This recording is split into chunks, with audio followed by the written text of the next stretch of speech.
बिस्मिल्लाहिर्रहमानिर्रहीम। आज की एक्सेल की वीडियो में हम दो फंक्शंस पर बात करेंगे, राइट और लेफ्ट। इसकी डेफिनेशन भी आप देख सकते हैं, नीचे लिख दी है, वो आप पढ़ सकते हैं। मुख्तसरन मैं आपको बता देता हूँ कि कोई सा भी हमारे पास जो टेक्स्ट होता है, जैसे दो टेक्स्ट यहाँ पे लिखे गए हैं मैंने, एक पाकिस्तान, एक नीचे टेक्स्ट लिखा हुआ है। इस टेक्स्ट में हम इसको, अगर हम इस यहाँ लिखेंगे right is equal to right लिख के और C7, ये देखें C7 में आगे ये है, C7 पे क्या है, सी, ये 7, C7 पे पाकिस्तान है। इसमें हम कह रहे हैं C7 में जो चीज़ है वो कॉमा 2।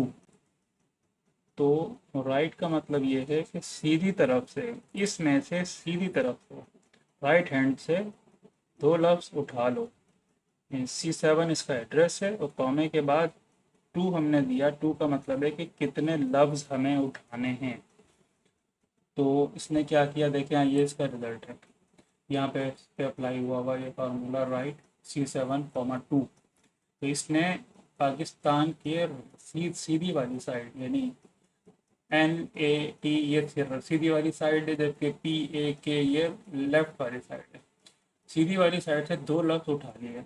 अच्छा देखें, यहीं पे मैं अगर इसको 3 कर देता हूँ तो देखें क्या होता है।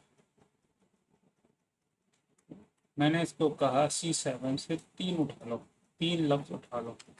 देखें ये इसने TAN उठा लिए, 3 लफ्ज़ उठा लिए। इसी तरीके से मैं एक और अगली एग्जांपल है, उसमें आप देखें कि ये जिंदाबाद लफ्ज़ लिखा हुआ है।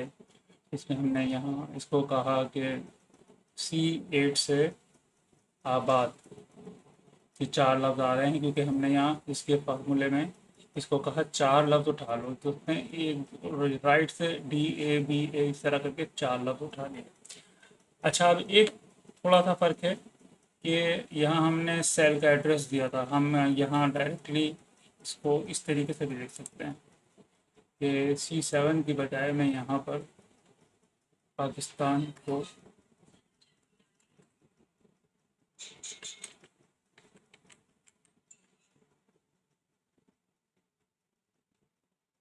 पाकिस्तान मैंने लिख दिया, तो भी रिज़ल्ट यही रहेगा।